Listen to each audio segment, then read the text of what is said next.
as the stars of Halloween 2018, Halloween Kills, and of course they're both in Halloween Ends. Please welcome James Jude Courtney and Rohan Campbell, everybody.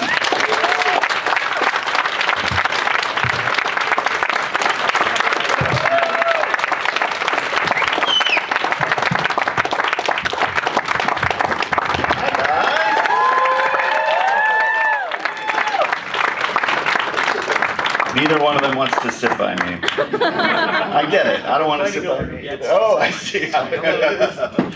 Hello. Yeah, perfect. What's up, kids? How are we all? Are you guys having a good weekend so far? Amazing. Yeah. Yeah. Okay. You guys Awesome. do it right. Yeah, that's good to hear. Mike and Mia, thank you. So James, last time you were here, the trilogy hadn't finished, and you were you had to be tight-lipped about where Right. things were going, You right? had secrets. He Yeah, did. he did. Was that before even Kills came out, or was that after Kills Oh, and dude, I've before been Ends? ahead so many times, I don't remember. Oh, all right, I'm sorry. And that was before the 60s hit. There's that whole thing, right? Were you guys horror fans, or more specifically Halloween fans coming into this franchise? Yeah. I was, for sure. Yeah. Original Halloween was the first scary movie I saw, double featured with Texas Chainsaw Massacre. Holy shit. Yeah, good day. It was a good night. Yeah, I just fell in love with it. It was Yeah. so good. And I've been a fan for a long time, and also a massive David Gordon Green fan. Yeah. So I think when I auditioned, they didn't tell me who I was meeting with on Zoom, and then David appeared, and I put it together pretty quick that it was for Halloween, and I pretty much lost my mind on the spot, but tried to stay cool for David. Yeah. Yeah, big fan. Yeah. Well, so I knew in fourth grade I was going to make movies for a living. I mean, I just see I had a lot of epiphanies, and that was one of them. So watching movies for me was not very normal. I would mostly sit and watch movies like this because I studied them. I wanted to absorb information, and so I graduated from college in 1981. In the late 70s, or in the 70s, 80s, but there were three movies that really rocked my world: Rocky, Star Wars, and Halloween. And back then it was like you saw it in the theater. That was it. There's no VHS, there's no DVD, there's no streaming. Yeah, right. And so so it was always in the theater. And I walked out after seeing Halloween and going, dude, this is a game changer. This is a freaking game changer. Little did I know that 40 years later I would be so honored to fill the shoes of the fabulous Nick Castle. Well, and so when you get the call to play Michael, do you decide, do you study any of the other Michael Myers and sort of pick and choose what your take is going to be, or do you want to do a totally original take? Well, okay, so there's a wonderful old character actor named Ted Knight. He gave me an incredible gift before I'd ever done my first movie. He told me that if you want to be a good actor, you need to emulate. Emulate the bartender, emulate the guy walking in front of the stage, emulate your mom, emulate everybody. But don't walk like they walk and talk like they talk. He said, reach into their soul, and if you can do that, you will naturally speak like they speak. You will naturally gesture like they gesture. You will automatically take on the properties of that person. And so I did. I started doing that. And when I got the call to get on to meet David, I watched 1978 one time, and so that's all I was doing was reaching in to Nick Castle as the Shade. And there's one particular scene where he's walking camera left to camera right in the backyard, and in my head I went, I got it. Never thought about it again, because once I captured the essence of what Nick created, I knew that it was going to be filtered through my body and my experience, and being an older man and all the life experiences that I've had, and that was going to color the character. And so it was a very deeply spiritual experience. So there was no logic to it. Very cool. Rohan, you said you didn't even know necessarily what project you were auditioning for? I had no idea. So how does that work? What do they give you to audition with if it's not? There was this, the sides were, the project was titled Maynard Defense Council. Better title. Yeah, great title. Should have gone with it. Right. And it was just it was these audition sides that I guess David had written that were just sort of like, I mean, it was like a scene, but you could tell that it was like, you know, written for an audition. Okay. So it was more of just like ideas and feelings, and it was a very like interesting audition process. But yeah, I had no idea. It wasn't until like they said we're going to connect you with the director, and it was David's face, and he said, I'm going to send you the script. The link had like an hour and 20 minutes on it. Oh my gosh. So I just read and just kept. At first, it was like, because you know how the movie opens, the babysitter. I was like, oh, I'm gonna die, and the kid died, and I'm sure just like everybody else, I gasped, and then just kept flipping pages, and I was already. I watch a lot of movies, and I really love movies. John Carpenter, and massive Christine fan. And there's a movie called Willard as well, which is a really cool movie. And just all these things were coming into my head when I was reading it. And then I sort of, the link expired, and then of course David wants to know immediately how you felt about it. It just was like this cool, it felt like I was, you know, we were all on the same page. I said, it's like Christine, and it's like this. And he was like, yes, yes, yes. And it was a really cool call. And then we got to do some scenes with Andy. We did like a little chemistry read. And then I was on the call, and they were like, David was like, I'd love for you to come make this movie with us. And I went, cool, thanks. And because I was like, you're lying. And then Andy was like, dude. And then I freaked out. Was there, I mean, it sounds like you really got the material from that first read. Yeah, it's a great read. Like, I don't know if the script's out there in any capacity. I don't know if they release them, but like, you really get it when you read it. It's a great read. Because I want to talk a little bit with both of you about sort of expectations versus what it wound up being. Was there any part of you that, as you read it, you're like, holy shit, there's a lot of Corey Cunningham in this, like for a Michael Myers. Yeah, I tried so hard not to think about that. Yeah, and like a reminder, like I sat on this job for almost a year and a half. Because I had auditioned a long time, and then COVID happened, and then I was shooting a TV show that I did. So the schedule, whatever, we pushed the movie, and so for a year and a half, I had time to simmer on it and sort of have conversations with David. And as you know, David's like the ultimate collaborator. Oh my like God. just every weekend or every other day, just music or stuff. So by the time I got to set, I think it went exactly the way that like I had envisioned it.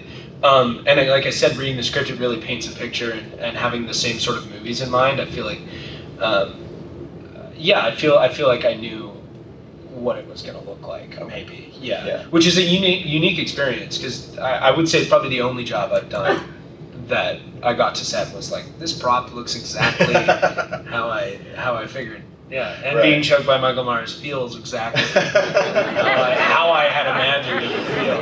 That was crazy. Anyone who wants to know what that feels like, James is going to be at his table all weekend. Yeah, right?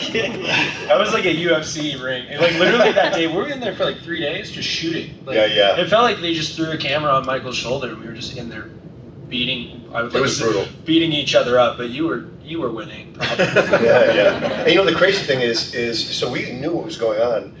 I met Rohan at the Kills premiere. The Kills premiere, and so I was dressed as Jamie Lee. Right? From, Yeah. Freaky Friday. And David had. You should have seen her face. Oh, right. And David, you know, we knew we were going to meet because we knew we were going to have this mentor, you know, protege relationship, and so you know, establishing just the right level of friendship with Rohan, you know, and the things that we sort of connected with, you know, energetically. And David is a master. This is a master of.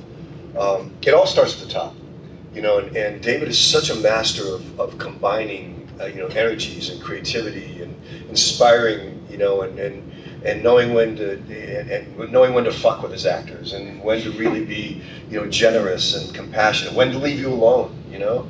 I mean, it's just, it's amazing. So the way he orchestrated our relationship, it went exactly the way it was supposed to. It was really smooth. was really, really special.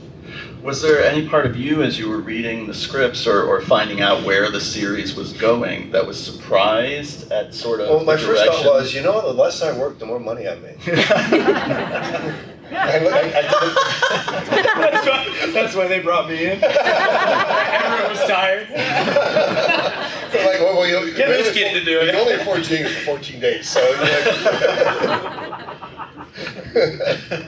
Well, That's so funny. But it's true. The thing is, though, because a lot of people ask about one of the big things with Angels, like we wanted to see more, and okay, that's fair, but I liken making a movie to playing football, and if anybody here has played a team sport, the first thing you have to do is buy into the coach's program. If you can't buy into the coach's program, go find another coach, find another team, because the only chance of winning, let alone winning a championship, is if you buy into the coach's program. So my job was to buy into David's program and to give David everything I possibly could to let him see his vision, to trust David. And so, as an athlete, as an actor, I want to be out there for every snap. I want to be there in front of the camera for. It's what I do. I love doing this, but it's a team sport, man. And so we all invested ourselves in David's vision, and we're all very proud of the work that we did with David. Yeah, absolutely. So I know the movie was, and specifically was kind of polarizing at first, again, because I think David was really fucking with what people were expecting from the third part of this trilogy, as he has done continuously throughout his career, sort of upended expectations. I already see a large movement towards, like, I was saying this yesterday, that when you watch a movie, you have to almost see it twice, because once it's what you want it to be, and the second time it's what it actually is. And That's great. Yeah. now that people are seeing it for what it actually is, I think there's already all this movement towards, like, oh, Halloween Ends kind of fucking rules.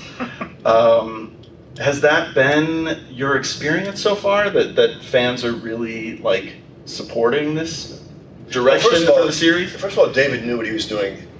I can't even count how many times he wore a Seasons of the Witch t-shirt on set. He knew exactly what he was doing. Yeah. Because if you look back at Season of the Witch, it wasn't received so well, right? And now there's a huge cult following. Right. We're showing it tonight. Exactly what he was doing. Oh, awesome. Yeah. I mean, yeah, how do you find that the fans respond? Yeah, I mean, look, it's really rare that somebody stops you in the street and says, I really hate you. So there's a chance. Rowan will be at his table all weekend. If you want to come tell me that you really hate me, please come down.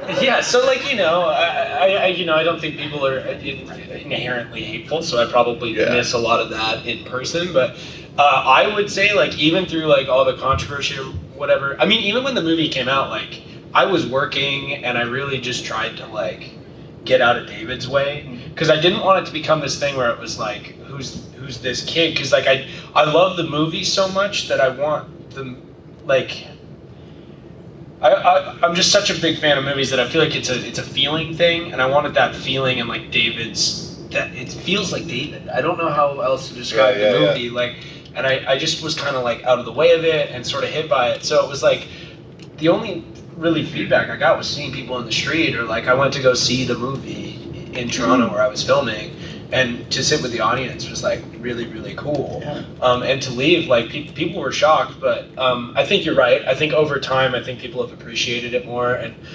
expectations are hard, really hard, and I feel like they can get in your way from enjoying things, I think, sometimes. Especially with but I also the franchise. I really get it.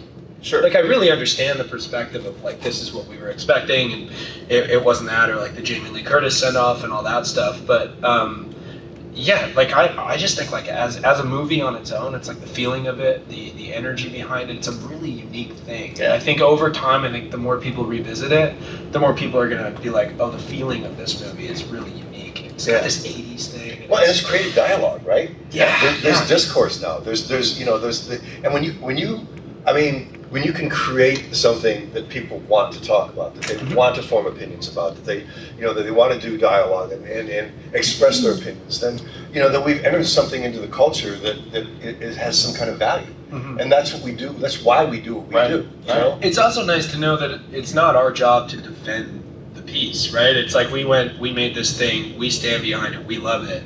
The coolest thing about doing these cons is you come and meet people that love movies.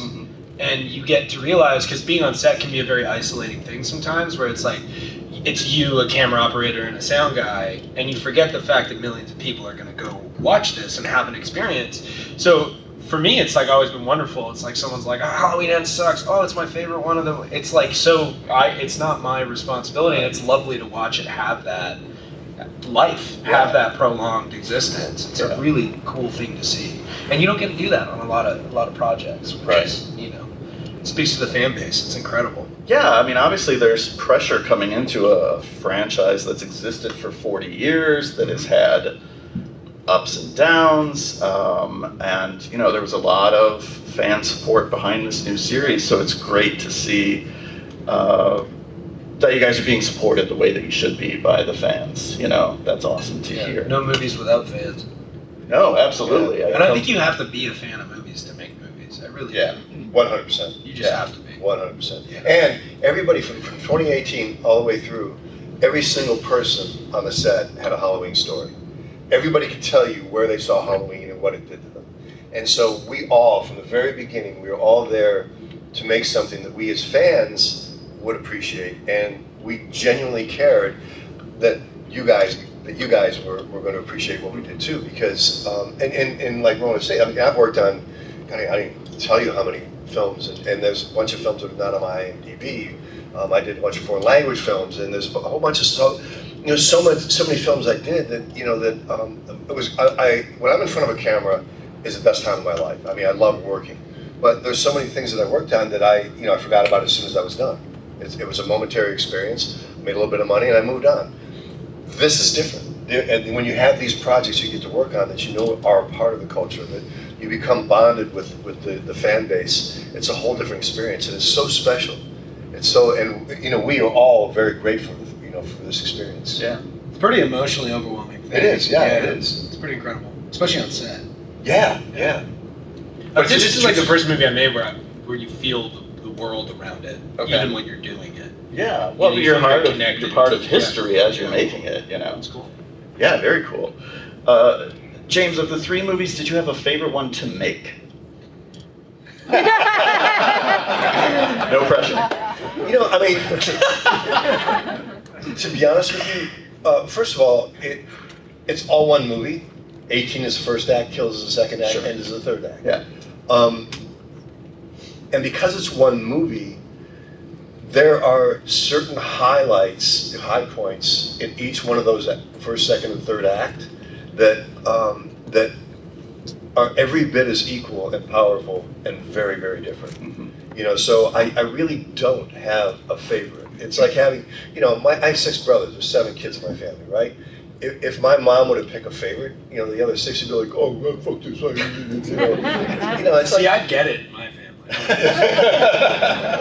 Yeah, so it's more for me, just little snippets of highlights of moments that we got to experience in various forms. So yeah, I mean, I think it would be very disingenuous for me to answer anything other than that. Do you guys have actors or specific performances that you are inspired by or motivated by? Keith Gordon, Christine. Yeah, you mentioned Christine. You mentioned Willard. Anything Phil Hoffman. Okay. Blows my mind. Yeah. Huge Punch Drunk Love fan. Yes. Yeah. Jesse Plemons is killing it. Yeah. Everything Plemons touches is gold. Man. I go back in time, man. So Basil Rathbone was something of a spirit guide for me. So everything Basil Rathbone ever did, he comes to me in dreams. He was with me spiritually when I made these Halloween films. The depth and breadth, especially if you look back at his films, film acting was so stylized in the 30s and 40s, especially. and he was so natural. He was which is what we strive for now, is being completely natural, being real. Like Jimmy Cagney said, standing on 2 feet and telling the truth. So I'm always inspired by Basil Rathbone's work and the depth of his spirituality, the depth of his dedication, and the nuance of every single one of his characters. Because nuance, I think, in our realm, like, it's so much different than stage. It's, the camera is on you, man, and so every little thing you do, every little thing you think and feel is going to come out on that screen. So, the art of nuance, and again, I'll go back to Basil Rathbone, is, like, for me, the epitome of a nuanced actor. That's maybe the last answer I would have expected, and I love that. But like, that's such a thoughtful response. And then you have the flip side of that, like the Nick Cage performances. Just like incredible performances. Oh yeah. So big. But even in the largesse of the size of Nicolas Cage's performances, you can still see the nuance of what's going on inside that man. You know what I mean? The things going on inside that dude. There are just so many, and especially now, because the medium has grown so much. There are so many actors that we get to enjoy doing really, and so many writers and directors and cinematographers who are making way more product than when I was a kid, or when our parents were kids. I mean, so we get to see in some ways it's just like music. So I was born in 1957. For me, my era in music was the best era in music, because in the 60s and 70s, it didn't matter if you're black or white or Latin or whatever. We all knew each other's music. We all loved funk and soul and rock and jazz, and we all knew everybody's music. Now it's so compartmentalized that a lot of people don't understand or even know of other people's musical tastes. I think it's the same thing with films and television. You know what I mean? It's like, back then there was only so much product, so we got to see everything. Now there's not a chance you could possibly see it. Right. You don't have the time. There's not hours in the day. Right. So the upside of that is we get to see a lot of really beautiful, talented people who might not have made it in the 60s or 70s or 80s. The downside of it is we miss out on a lot. Yeah. Yeah. But it's called progress, man, I guess, or regress. I don't know. Well, there's no more like monoculture, because everything is curated to the individual. Yeah. So like even streaming or YouTube, your algorithm will say, "Here's what we think you want to watch," and you're not exposed to just like turning on the TV and happening upon Halloween and being like, "What the fuck is this? This is so scary." You have to seek it out in a way that you didn't used to have to, I think. Yeah. It's I wonder, because it's a living, breathing thing. It's going to change. The dynamics are always changing. Inertia is not a reality. It doesn't exist. So where does this go from here? There are several studio heads who have come out and said streaming is a failed experiment. They're glad that COVID happened, because it truncated what would have been a 15 or 20-year experiment down into 5 years or 7 years, and they know that it's not working the way they wanted it to work. We also know that Jeff Bezos and Netflix want to kill the theatrical, because they want to buy the theaters or fire sale, and then they want to dominate the entire. It's not going to happen. There's a resurgence in people going to theaters. How many people here saw these movies in the theater? Woo! Yeah, that's yeah. Thank you, guys. That's so important, because these films are made to be seen on a big screen, with community, with people around us that we don't know, right? It's an event business when you think about it. Yeah, man. It's going to church, man. Yeah. And horror in particular is horror and comedy are communal in a way that, because they're so dependent on audience response and feeling the energy of the crowd with you. I love, especially horror films, when you get the call and response going. You got people in the audience who are talking back to the screen. Yeah, man, that's like, yeah. Really good. I got to see original Halloween in a theater in LA recently, and it's just like so classic. It's like Laurie in the closet, and someone in the audience just goes, "Oh no, oh no!" And I was like, "Yeah." It's just still to this day so good. That was me in the first scene of Ends when that kid falls and hits Isn't the ground. that just incredible? That's tragic, noise? man. It's one of the most holy shit moments That I've was ever seen in a First movie. take, the way that kid bounced. Really? Yeah, not the kid, not the kid. The way the doll bounced. We had to cast 17 actors because they all only got one take. We just lined them up. David was like, you. Wave to your parents. You're up. Oh, Jesus.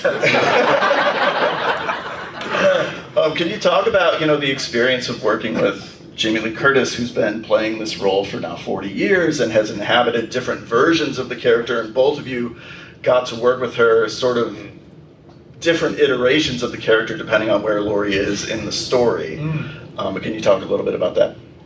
Yeah, I mean, first off, getting to work with, and I've had the pleasure of working with, some really, really gifted actors. Tom Cruise and Nicole Kidman, and I mean, just down the list of some really powerful and beautiful actors I've had the amazing experience of working with. Working with Jamie and knowing her body of work. But the most important thing, I mean, the highest compliment you can pay someone in our business is you're a real pro. Like when someone calls you a pro, that just says everything. And Jamie is a pro. Like she shows up on time, well prepared. She's super respectful, very funny, self-deprecating. So generous. Generous, right? Yeah. Generous. Wow. And so, in the first one, I gave her space because I didn't know her as a person. So first day that I met her on set, she walks over, hi, Jamie, James, good to meet you. Then from that point, I just stepped away because I didn't know her process. And I do know that the levels of emotion she had to go through, alcoholism, family stuff, her relationship with me, my character. My character is pretty direct. I mean, I am what I am, and so having a personal relationship with her might not deviate what I'm doing very much, but I could really fuck with her. So I stepped away, and then finally we were going to do a fight scene, which actually did not make it to the final cut because it was the end scene of which we replaced. But we're at the opposite ends of makeup, hair, and she marches over and goes, okay, let's talk about this fucking fight scene. And I was like, all right, here we go, man. So we like started talking and working, and this is where I learned a lot about Jamie. So I'm an actor stuntman. I'm a trained actor. Had a private coach in the Royal Academy. Marlon Brando's coach was my coach. I mean, I've put a lot of time and energy into honing my craft. I'm also a stuntman. I've done thousands of high falls and thousands of fights. And so as a stunt performer or as a person who is schooled in the very, very critical art of timing and placement in fights and very dangerous situations, you never want to fight with an actor. Because actors just go apeshit crazy and they just hurt people.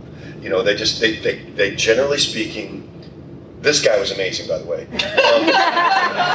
I'm still gonna fuck his shit up. I'm waiting for you to say it. So there's a scene, which is not in 2018, where I'm holding the knife down like this. She runs out of bullets in her rifle, so she swims around and swings it like a baseball bat. So here I am, first take, I'm holding the knife like this, I hold it like this, and I go, oh fuck, this is a broken hand. God damn it. Because she's doing all her own stuff. 30 takes, she hit the knife at the exact same spot every time and knocked out on my hands. And that told me so much about her because she is so exacting in what she does. She's so precise. And, flash forward to the end scene, my death scene. She and I went off to the side and went beat by beat. And at one point while we're shooting that, because that took days, took about a week actually, when they were setting props, prosthetics and things, she walked up to the side, because I couldn't move, I'm laying on the table. She walked up, held my hand, closed her eyes, and for an hour we just laid there. I lay there holding her hand. Like we just had this beautiful love going between us. And at the end, she told me that's the most powerful thing she's ever shot in a movie. And I'm like, clearly for me it was too. So that woman, I mean, if this was the last film I ever did, what a hell of a way to end it, man. You know? Yeah. And what about you, Ro? Oh, by the way, I am. All that. I didn't have that experience. No. Again, like, it was so hard for me because when I went into it, I was just such a big fan of everybody that I really had to show up and do my part. Because it's an intimidating list of people. You show up, the thing about David is his whole crew went to university with him. It's like it's like summer camp. It's crazy.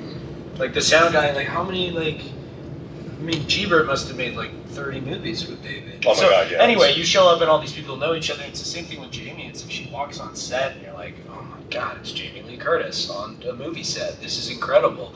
And then it just shifts because she just plants her feet. First time I met her and shook my hand and just leveled so fast. And like you said, just a working professional and always striving to just do good work. And that was so inspiring, and it took away all the nerves immediately. Like she really took care of me just by, focusing on the work that way and being a generous person. And like you said, it just speaks to her being a true professional. Yeah. And one of the sweetest women I've ever met. And she's, I just moved to LA and she hooked me up with all her doctors and everything. Oh, great. She's the best. She's great. She really takes care of me. Of that yogurt. Yeah, yes, exactly. So now Rohan's he's regular for the first time in his life. Thank you for my daily shit. Yes. We got a couple minutes left. If anybody has any questions, there is a microphone right here. Maybe line up. We can probably take just a few. But go ahead, sir. Thanks for being here, number one. But this is for both of you. I'm just wondering what your favorite Michael kill sequence might be in any Halloween movie. Oh, mine is the Bob kill in the original. Hands down. Hands down. And that's why, if I had to say anything, that's why I love so much doing the nurse kill, the homage to the Bob kill in Halloween Ends. That was a special kill because of that. Oh, man. Oh, God, that's so hard. There's something so crazy about the fire sequence and the firefighter kills. It's like, because I think from like a filmmaking perspective, like how hot that must have been and how long. Because like when you watch the movie, you're like, okay, 3 minutes of just, this is so badass. And then you're thinking of filmmaking thing, you're like, you're probably there for 10 days. Days we shot that, rehearsing. So, yeah, sorry, that might be a boring answer, but I absolutely love that sequence. It's so good. My favorite Corey kill has to be that fucking kid.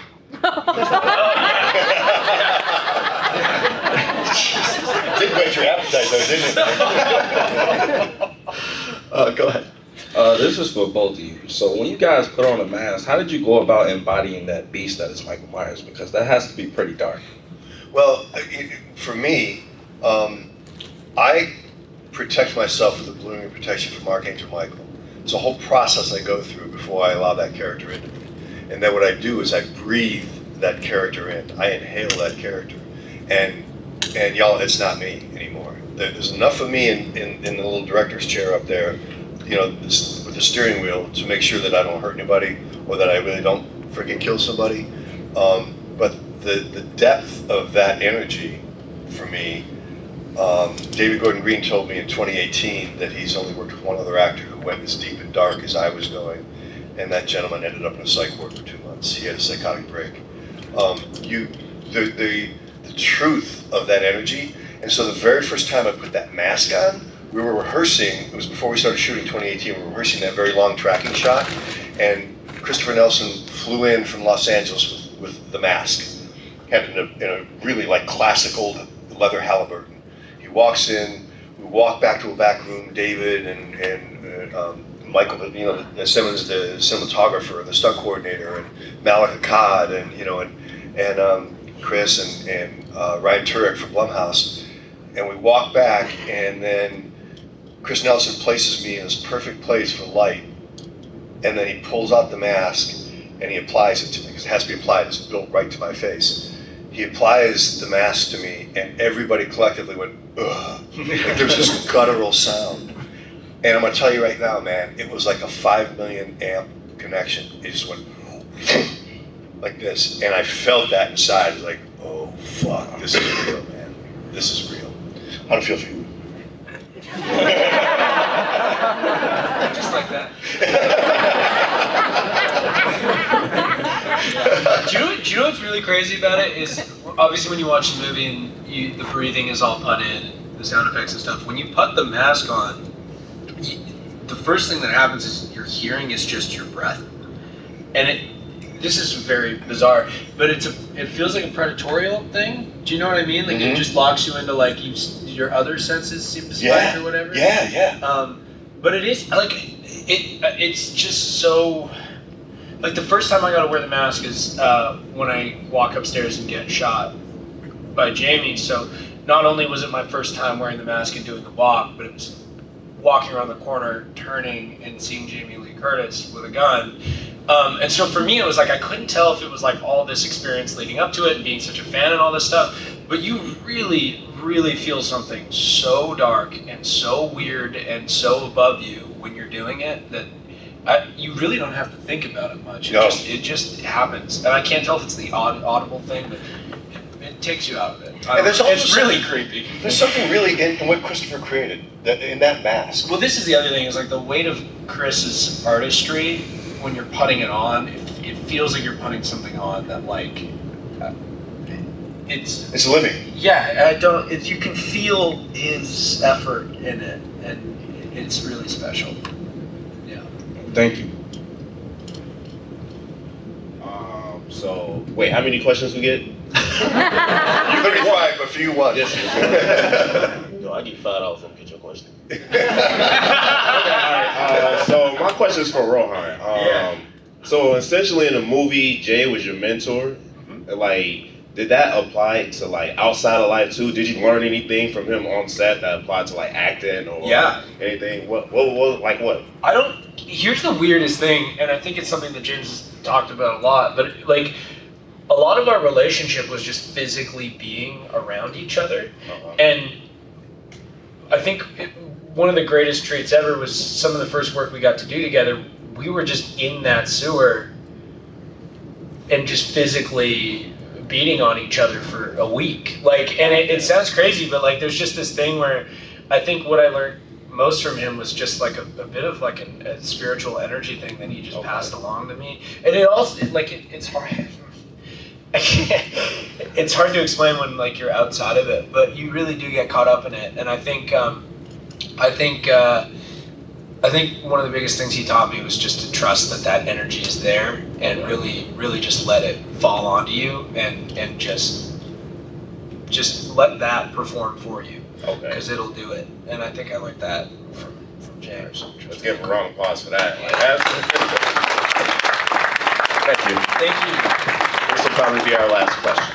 She passed up $5 to ask this question. So. Yes, I did. Rohan, this is for you. Did you ever feel guilty about filming the scene where you accidentally killed the kid? Yeah, my God. I was stood beside David, and David does this thing when he's doing any like gags. So like basically, there's Chris Nelson is up there with the doll, and he's throwing it at the bottom. And David does this thing where he'll hold everybody's hands around him because he wants the gag to work.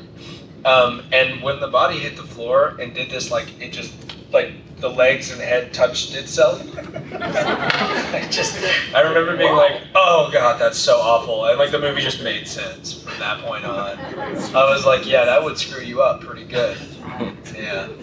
It's glued into my brain. I have a question. What did band kids ever do to David Gordon Green? Oh, this is great. Yeah, I think it's less David and more the writer had a troupe of band kids that did bully him. Really? Yeah, he was bullied relentlessly by a group of band kids, which actually checks out. Like, I don't know, like people are weird about it, but I'm like, there's probably band kid bullies out there.